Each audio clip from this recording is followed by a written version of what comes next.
Hey, this is Kevin from Kevin's BBQ Joints. In this episode, I get a chance to talk to Gabe from Ricewood BBQ in Ann Arbor, Michigan. Yes, Ann Arbor, Michigan. He and his half-brother Frank, who's Guamanian, he's from Guam, they're doing Central Texas-style barbecue and putting it on top of rice. And not just basic white rice, but there's a soy vinegar sauce that they put on this rice that's, I think it's called finny dinny. I'm probably pronouncing it wrong, but it adds that vinegar and that soy to the bowl when you're having it with this fatty, rich meat, and it's just a perfect combination. And so it's not just a basic rice bowl. And I thought it was really unique, and I wanted to talk to him. Then I saw that Daniel Vaughn from Texas Monthly Magazine stopped by, and that was really cool, and that sparked the memory that I needed to talk to him. So at the beginning of this interview, he had just gotten back from the City Smokeout in Chicago. So we talk a little bit about that and give information about that, because that's something, if you are a barbecue fan, you should definitely visit the Windy City Smokeout. And then also you should, if you're going there, then you need to stop by Ricewood BBQ. It's a great concept. It's interesting because at the beginning they were only able to be open half the year, 180 days a year. So we get into the dynamics of dealing with the city and then being open full time and where they are right now.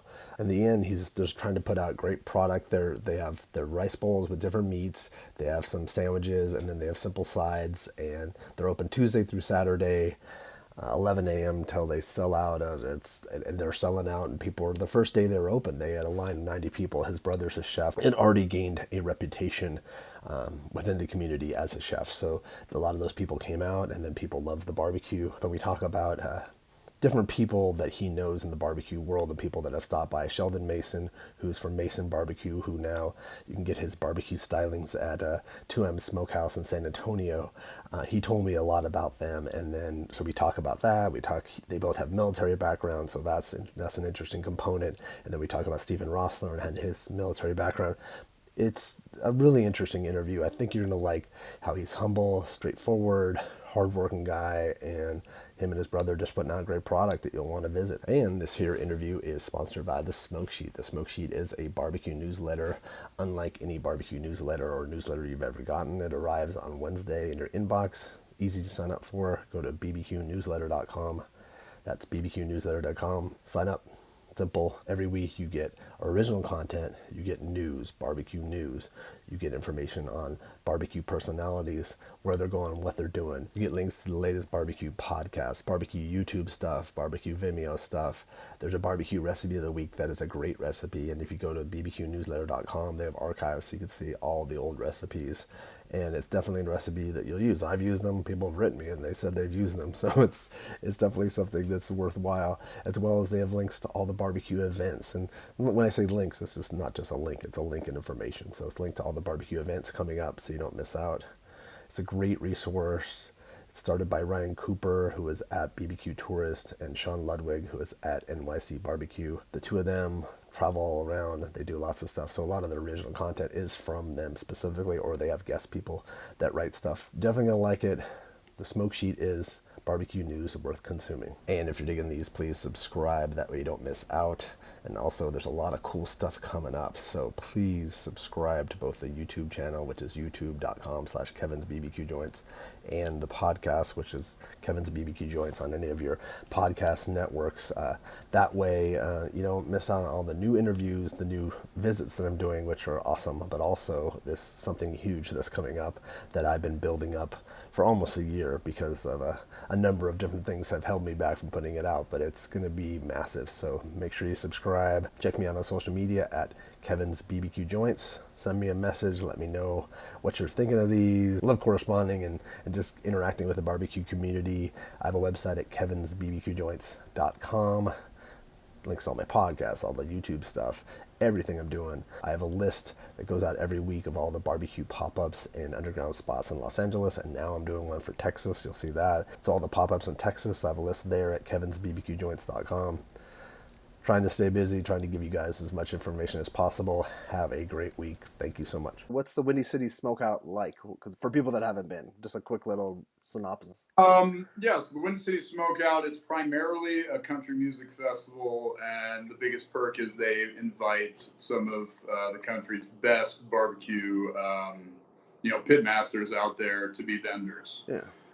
So you're talking guys like Blue Oak Barbecue out of New Orleans, Hoodoo Brown out of Connecticut. We had Fegis, we had LeRoy and Lewis, Truth Barbecue, and that was all on one side. That was just in a row right there. Right there, that would be enough. Yeah, it was pretty wild the talent they had. Louis Mueller, Wayne was out there. Peg leg Porker, Myron Mixon. Like it's quite the event. 3-day festival, centered around the barbecue and the country music. How tiring is it? Oh man, I'm pretty beat up. Some long hot days. We like to have a lot of fun, so we like to work hard too. I was just curious, and I'll put that in because for people that haven't been, and you would recommend going. It's worthwhile going, right? Yeah, absolutely. I mean, it's a blast, dude. I'm not huge into country music from this era, but even I recognize quite a few songs and tons of people. I think Saturday we had 25,000 people there. Is that mayhem serving that many people? Yeah, it gets pretty nuts. Luckily, we served for a long time, and we bring a pretty hefty crew with us. So where did you grow up? Yeah, I'm from Michigan. Yeah, I'm from Ann Arbor. I was born out of state, but moved here when I was really young, and grew up right outside Ann Arbor. And Ann Arbor would be on the western side? It's southeast. So southeast. So on the southeast side, because I haven't looked at a map, but a lot of people aren't familiar with Michigan. Like if you say the Michigan, like I say, yeah, there's on the western side, there's a blah blah blah, and they're like, I have no idea. Well, I'll show you right here. Thank you. It's kind of over here.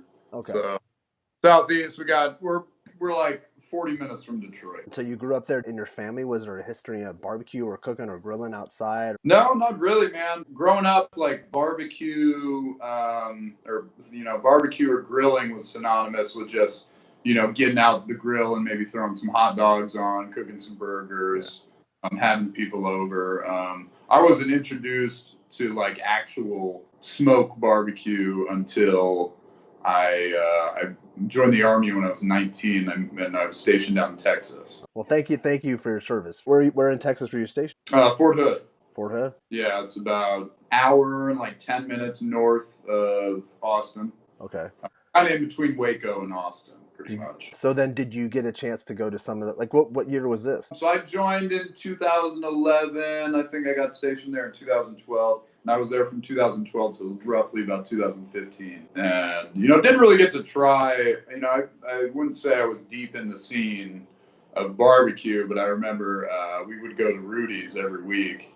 And me and the boys would pile up and somebody would drive over there. And I just remember like my mouth would just water as soon as, and it's, Rudy's is great, man. It's and Rudy's, a lot of people get indoctrinated to barbecue through Rudy's. It's not absolutely, man. Yeah, absolutely, and it was fantastic. That's where order a quarter pound of moist, quarter pound of lean, and some bread and pickles, and that's kind of how it all started. Yeah, and you can even get prime rib there too, which is unusual. No, I when I went there, I'm like, oh, let's take prime rib, because it was when my first time to Texas. I'm like, I got to try everything. Oh, absolutely. You were stationed there. Then did you come back to Michigan, or did you move somewhere else first and then go to Michigan? No, so yeah, I was stationed there. I got out in 2015, and I came back home to Ann Arbor, and that's when I came home and I was gonna start doing school, and my brother, who had been a chef for about 10 years at that point, was kind of he had just left the restaurant industry, and he wanted to start his own place, and he was going to open up a barbecue food truck. He was like, hey dude, come work the front, you only work a few hours a day, I'll pay blah blah, you can go to school, it'll be great. And the funny thing was, at that time I wanted nothing to do with the food industry. Really? Yeah, like I had worked at Domino's, and I'd been like a dishwasher in my brother's kitchen before, and I hated it. Which you probably should hate that. Yeah, I just wanted to go to school and sit in the air-conditioned classroom for quite a while, and maybe get a nice desk job from What was the style that he was going to be serving? The style of barbecue? Yeah. Texas. So it was going to be like a central Texas style barbecue truck? Yeah. Well, so he was very inspired by Aaron Franklin. I know I'm not sure when his book came out, but I know he was he was pretty excited about it and had read it multiple times. He had actually come down to Austin only a few months before I left. Okay. And We went to a few spots, none of the major spots, but we went to Salt Lick, we went to Rudy's, of course. We went to, I can't really remember. Back in those days when we would go down to Austin, you know, it would just be to 6th Street. Yeah. Even though that would be it. This is just like debauchery street, like people fall onto the ground drunk. Yeah, that's, you know, when we were in the Army, that's what. It actually makes sense. Yeah. But no, we stood in line at Franklin. We went to Franklin, stood in line at Franklin, and I remember him hounding us the night before. He's like, "We got to get up early. We got to get there. There's gonna be a huge line." And we're like, "Dude, it'll be fine. We'll wake up at like 8 and ride over there." We get in line. We stand there for maybe a half hour. You know, have a few beers, and you know, a lady comes up and, you know, tells us they're out of brisket already with that many people in line. So we're like, okay. Did you leave line, or did you just go? Yeah. We left line. You know what? I wonder too how many people do that. I wonder how many people have that scenario where they're like, screw it, I can get there like, you know, an hour early, and then they're screwed. Yeah, I mean, little did I know how, you know, at that time I didn't know how disappointing that actually was. But have you gone back and had errands? Yeah.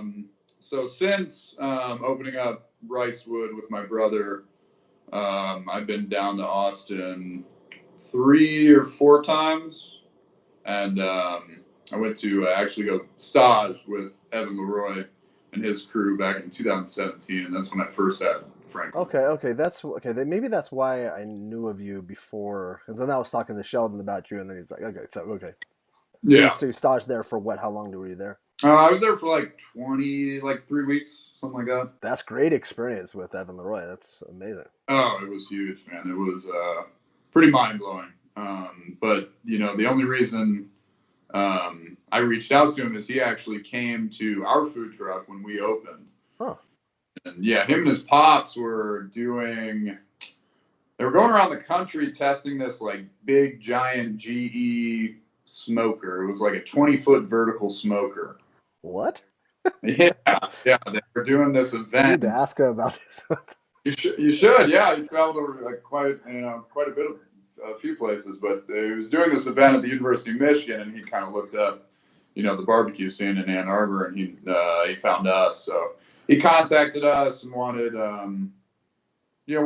some info on like where we got our wood, and, you know, if we could maybe even come help him out. Gotcha. And I'm not sure why we didn't, but I guess we just didn't. And but him and his pops came to the truck and had some food. And years later, I kind of reconnected with him. And, you know, after following him for a very long time and finding out, you know, kind of who he was, I was like, yeah, man, I have to come down and work with you guys for a little bit. Oh, okay, so let's jump back. But this is really interesting. So you're intertwined in this. It's funny how people get intertwined in the barbecue world. So then when your brother wanted to open up the truck, how did he finally convince you that this is something you should do? I mean, it didn't take much, really. Like, it was just, you know, it was a job where, like, he kind of had the model of lunch only. So it was very easy for me to work around my schedule. And Sure. At that time, I was just coming on as, you know, he was going to make all the food, do all the prep. You know, we were, you know, a very small operation. I think when we were first starting, we did like a brisket a day with like 3 racks of ribs and a pork butt. You know, I was just the front guy, you know, getting paid on tips and, you know, a little bit of cash. And eventually, you know, I fell in love with cooking barbecue. What kind of smoker were you guys using? We went down to Indiana and we got a Meadow Creek reverse flow. What size was it? It's like a 250. Okay. Oh, is it the one that you guys still use? Yep, we still use it to this day. Yeah, we did upgrade. We got a pretty old Lang. I think it's 100-gallon Lang, both on trailers. You know, up here, and especially during that time, and I guess even now, really commercially, you can't really buy an offset unless, you know, you go to, you know, one of those companies down in Texas like Moberg and Austin Steelworks. And yeah, there's like a ton of them now. But so there's no one really making pits in your area at the moment. Now that, you know, nowadays there's a few, you know, much smaller. Some welders probably that figured, yeah. Yeah, that you can give some plans to, and they'll weld you up a pit. But as far as commercial goes, you know, we got Lang. was a big one, and then Meadow Creek, which we picked because they were so close. And what are the regulations in Ann Arbor for offset smoke? Can you smoke? Are you in an industrial area where it's okay to cook outside, or? No, we can cook outside, and if it's on a smoker, commercially built, a professional looking smoker, you can't have a brick pit on the ground or anything. Yeah, that'd be pretty awesome, but no, you can't. It would be, but yeah, yeah, we've been parked outside. The first year we had a little pop up tent over the thing, and ever since we just kind of let the elements just take their part. Because you guys have a little more to deal with weather-wise than most people. Oh man, we got a lot to deal with. Well, up until this year, we were only open seasonally. Okay. And that was not only due to the weather, but it was also due to some regulations in Ann Arbor. We could actually in the city we could only be open for 180 days out of the year.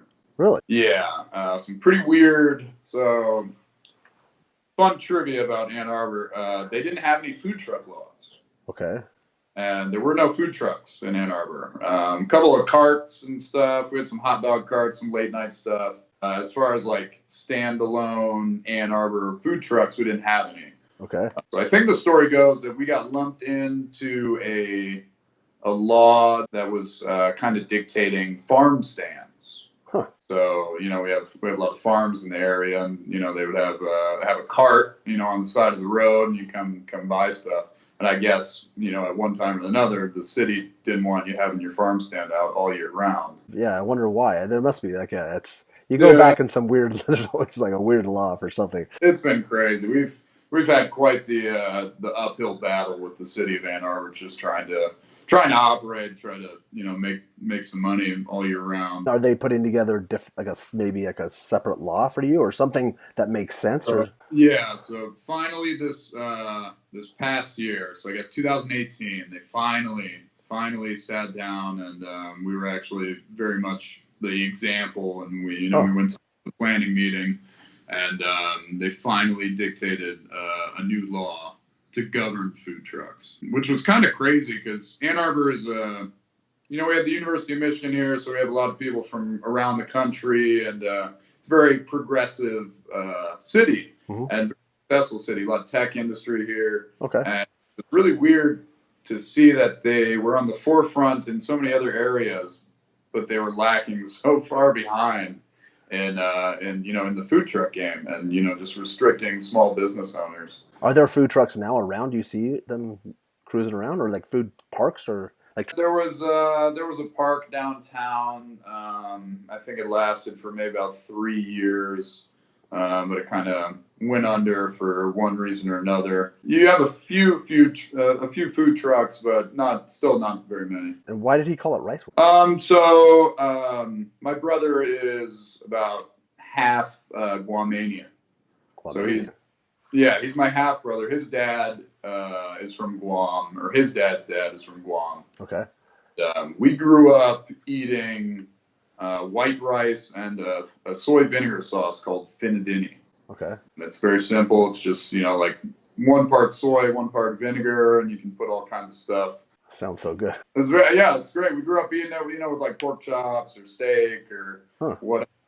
So he got this great idea to pair it with wood smoked barbecue, Texas barbecue. So what was on the very first menu, and is it the same menu that you serve now? No, it's a little different. It's similar. We had brisket.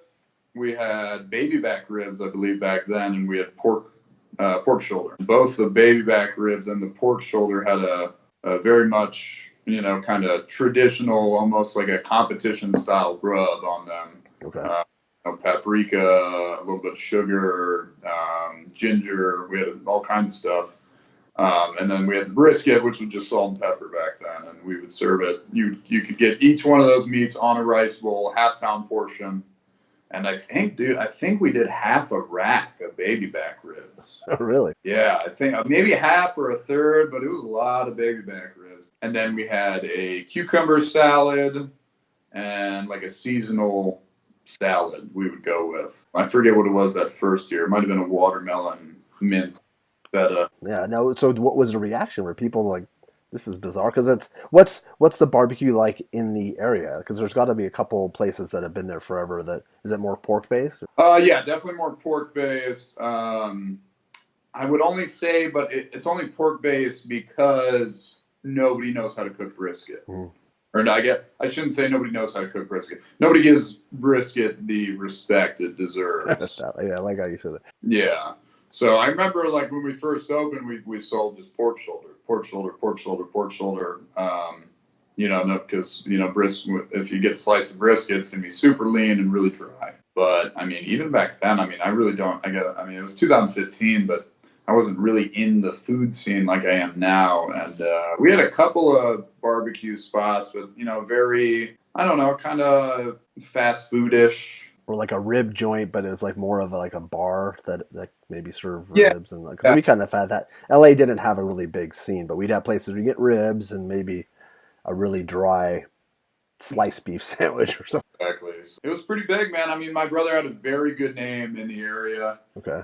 He worked at some amazing restaurants in Chicago and some very, very good restaurants here in Detroit and Metro Detroit, and finally in Ann Arbor. So with that support, I think we had like a line of like 90 people with our first day. Really, the first day? Yeah, Right. it was nuts. And for me, never handling that kind of volume in the service industry before, it was pretty wild. Your head was spinning after the day. I'm sure you were mentally exhausted. Yeah, I mean, people loved it, man.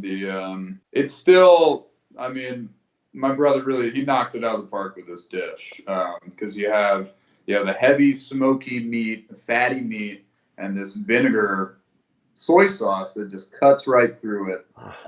A spicy option, which you get just a bunch of raw habaneros. So you get really fruity, very flavorful heat. And then you have scallions and tomatoes with nice, fluffy white rice. Oh.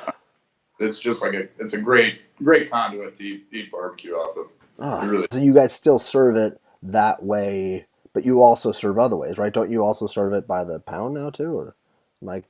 People can always get stuff by the pound. It's not a lot of people do it, because right now we are primarily a lunch spot. Mm. We do have a couple of sandwiches, but yeah, it's primarily the rice bowl is what people are buying. That's such an interesting way. Like, but it's Central Texas style barbecue on a rice bowl, which is so smart. It's really smart, and it actually it's very filling, and especially the way that you're doing it is a unique way. Have you added additional sides now? We got a few. Yeah, we got a few different sides. We kind of revamped our cucumber salad. They're more of a sesame cucumber, which you can add to the bowl itself. We have house-made kimchi we do. Oh, nice. That's what I was going to ask you if you did that. Yeah, we just started doing that not too long ago. And as far as sides, that's it right now. We have some sesame slaw we put on some sandwiches, which a few regulars like to get on top of the bowl. And, we have some pickled onions and stuff. We do our own pickles. Yeah, we're really the rice bowl is really kind of taken off. So we're sticking with it. Is there seating? Is there plenty? Because say someone came at lunchtime, how long would they wait? And is there enough seating for people, or do they usually take it to go back to work? Or yeah, well, a lot of people take it to go back to work. So just in May, we moved inside. So our truck was parked behind it was a wine and cheese kind of deli. They also had a cafe. Okay. And in the last few years, they've transitioned into a bar. And part of their remodel was accommodating us inside and having a small kitchen with like a takeout window. And so we just moved inside recently, and that's when we've kind of made a few of these changes, added on some sides and stuff. So there's plenty of seating. Even when we had the truck outside, we had a fairly big courtyard with picnic tables and stuff. So we had a decent amount of seating. As far as people waiting in line, on a real busy day, you might wait in line for like 30 minutes. But once you place your order, you get it in maybe 5 minutes. That's awesome. Yeah, because we're slicing and then, scooping rice. That's primarily what it is. We get a ton of regulars from the area. We have a lot of, because we're only open from like 11 to 2. And 11 to 2, is it just weekdays? Tuesday through Saturday. Tuesday. Okay, it's Saturday. Okay. Yeah, so we did. Well, originally we were Monday through Friday, but we wanted to get that Saturday option for people who couldn't make it during the week. But yeah, a ton of people are just coming off their lunch break, and I don't know how they eat an entire rice bowl and go back. And take a nap. That's what. But I would. But I'd be the fool though. I'd eat it 3 times a week because no, it's because it's satisfying and it sounds like something really good. And I tend to like beat things to death that I love. Like I'll go a lot and then I'll like I forgot about how much I love that you play. But now do you foresee yourself like a full brick and mortar someday, or do you feel like that maybe are you getting to capacity with those pits that you need to upgrade? Yeah, I mean, we've been in capacity for a while. We actually just got a warmer, like a warming cabinet. Yeah, which is So smart. that's allowed us to rest the barbecue for a long time, and also allowed us to free up some space on the pits. So we're putting out a lot of product now, but there's still only 3 of us. You know, it's me and my brother and our employee Billy, who's kind of like the assistant pit master right now. But we would like to move in, eventually move into our own space, and it's just finding the right people. Yeah. Really. Like right now, our biggest hurdle is we want to open up for dinner. Yeah, it makes sense. That would be a great dinner option. Can people get your food, and is the bar open during lunchtime? Is that something like for alcohol? Yeah, the bar up during lunch. They have a little, like, kind of like a Ricewood happy hour, they call it. But it doesn't, because everybody's going back to work, so they don't pull a lot of business during that time. But that's one of the reasons we want to, kind of work into a dinner a few nights a week. Yeah. Too crazy, but yeah, because when we start expanding, we need to really bring the right people on. Yeah, you need that be very careful with that. And then also when you expand to dinner, you might add additional options that make more sense for dinner options. But that's a dinner too. Like I said, unfortunately, we'd only been open up until this year. We'd only been able to be open, 6 months out of the year. What did you do during the off months? Did you travel around, or did you just? I would go down to Texas. Yeah, so that's when I went down to Texas during late November into December, in 2017 and in 2018. My brother also had what year was it? 2016. He opened up. It was 2017. I don't know, but he had opened up a Nashville fried chicken restaurant. Oh, he did. That I did a few months in the winter. I worked for. So did he do it on rice? No. Very kind of traditional Southern fare. Mostly sandwiches and pieces, chicken by the piece. Is that around still? Yeah, it's still around. He's no longer involved with it. He kind of stepped away to to focus on Ricewood. He also has a poke bowl. Oh wow. Restaurant. Yeah, fast casual, kind of very similar concept. He's industrious. You got to be, yeah. You got to be. No, you got to be a hustler, and it's also. Yeah, it's especially too with how weird things were, and the fact that you couldn't be open year round. You want to think of other options. Exactly. Yeah, it was tough. I mean, for me, it was a little different. I just had a girlfriend. I was living at home, going to school, getting some benefits from the Army, and he had a son, and trying to support him and himself, so he had to do what he had to do, and he's very, very good. Very good chef. What was it like to have Daniel Vaughn? Oh man, it was out of this world. Truly, it was fantastic. I had met him. I'd seen him at an event or two when I was down in Texas, but I met him and talked to him back in 2018. LeRoy and Lewis and me and the crew, we went up to the barbecue town hall. Oh yeah, I remember that. I was just kind of sitting near the front, and he was getting ready to speak, and just kind of leaned over and said, "Hey, like, how's it going?" We talked a little bit. He's from Ohio, so we had a little back and forth about Ohio State and Michigan. And just maybe a month ago, Evan texted me and said, "Hey, Daniel Vaughn he's making his way up to you guys." Oh, so you got a little bit of warning. A little bit of warning, but I was like, I mean, whatever. Like, sure, if he does, that's cool. But no, man, he's taking a road trip to. I think Evan said to eat smoked fish. He ate smoked fish, and I thought his eventual thing was to go to Adamson in Toronto, but I don't know if that was his. Yeah. Well, Evan this time told me he was eating smoked fish. I was like, oh, that's interesting. And then he said he was taking a road trip with his son. So I thought it's him and his son. He's just, he's probably on vacation or something. Yeah. And I started following his Instagram, and all of a sudden he's in Minnesota and Wisconsin, and then he's in the UP, and then on a very rainy, terrible, slow Thursday, I get a message on our Facebook saying, "Hey, are you guys still open, or did he sell out?" And it was Daniel Vaughn. He was actually, I guess, he was in the back parking lot. He was waiting by the truck. Yeah.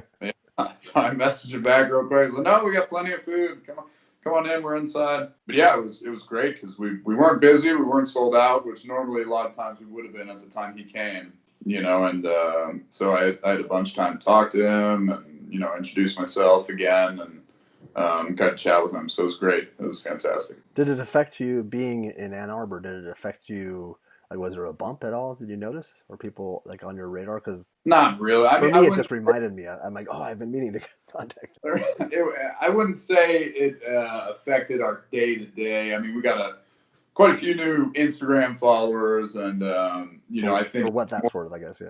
Yeah, I think it did more for me personally as a cook and a pit master. For sure. And my I guess our name in the scene. Yeah. Like when I first got to Chicago on Thursday, 4 or 5 different people came up to me and said, "Hey man, congratulations! Like that was really awesome. I read the article." That's cool.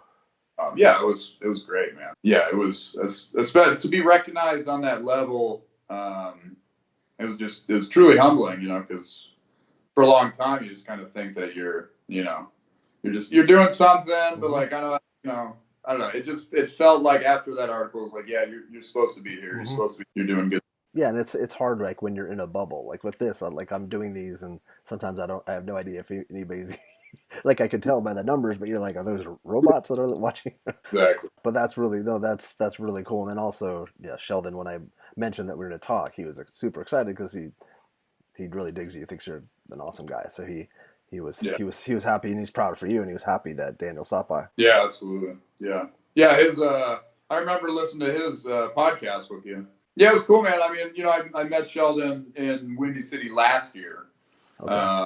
And I was only there for maybe 2 out of the 3 days, and but he was, just a stellar, just super upfront dude, very talented guy, and I remember, him sending me the link or something.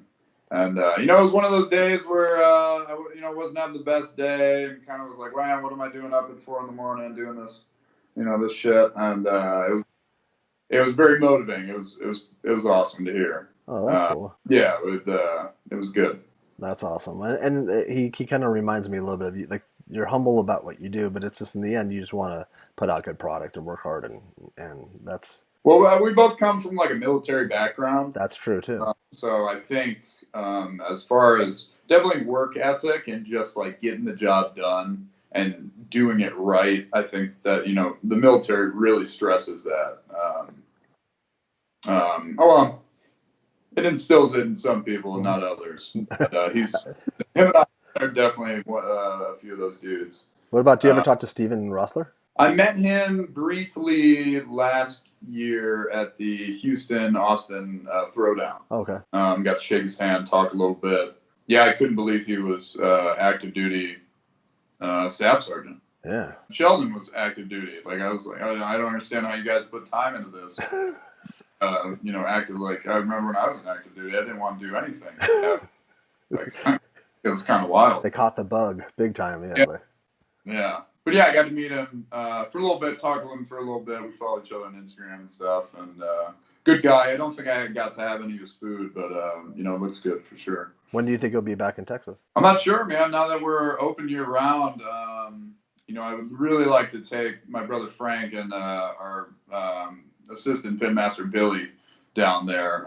Luckily, Billy was able to get out to Chicago with us. Oh, that's cool. That's a great experience. Yeah, spent a lot of time, and he tried his first, Texas brisket. The truth was, I got probably the first slice of brisket he had that wasn't ours. That's not a bad place to start. Not a bad place to start. I guess I'll let that more in my Yeah. He was just walking around the whole fest with his eyes were wide open. He had a great time. It was really cool to see, him kind of like really, really start to fall in love with what we're doing, and kind of realize like we're doing a really good thing. And then meeting the LeRoy and Lewis guys, I mean, that's such a good crew. I can't say enough nice things about them. They're so talented, and just like, I mean, you got Evan, LeRoy, then you got Brad and Tom, and it's just like these guys are just so talented, and those are their 1, 2, and 3. Yeah.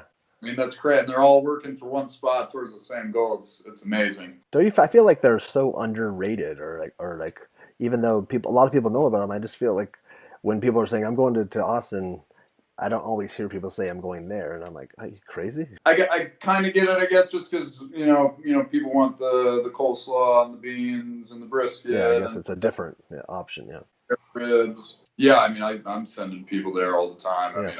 I think they're doing some of the best food in the city, not just barbecue. Definitely. So I can't wait to see where they go and where they take this thing, because it's with that team and Sawyer, Lewis, and Nathan, they're all fantastic. It's such a great bunch, and you got like different brains too that can do different things. Like Sawyer has a completely different brain than Evan. Like it works right. Yeah, and that's really what that's one of the big things I took away, is just the investment into your team and your people is huge. Mm-hmm. It's absolutely like it needs to be a priority, especially if you want to do the level of food that we're trying to do. Mm-hmm. And put out and trying to be recognized as. You got to have great people, and to stay consistent and with customer service as well as food. You need to have people that are not like asleep and distracted and don't care. Yeah. You can't have people who are just there to make a buck. Mm-hmm. That's one of the reasons why barbecue is just not a culture here. Mm-hmm.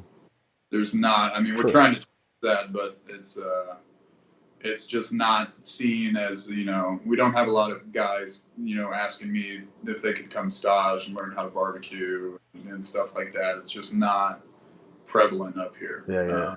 Hopefully one day it will be. I think it will be. I think you're changing. Yeah, you're at the forefront, which is kind of cool too, that you're at the forefront of this whole thing. Thank you. Yeah, I hope so. No, you are. No, from what I've heard, and you definitely give me a reason to want to visit Ann Arbor. Not that I'm curious to visit Michigan, just because I haven't. It's one of the states, one of the few states I haven't been to. But is Ann Arbor is there a good time of year, a great time of year to visit? Anytime during the summer, really. I mean, it's pretty hard to beat like a Michigan summer. Yeah. Pretty mild compared to like everywhere else, and then. Every 5 miles there's a body of water you can jump in. We got some decent food. We got probably I would say the best beer in the country. We got tons of microbreweries and craft breweries. We got Bell's and quite a few others. And now, I've heard Detroit too. Like outside of Detroit, there were a lot of places, a lot of craft breweries. Yeah, and just Detroit in general, the food scene has really kind of taken off. We got some real good restaurants.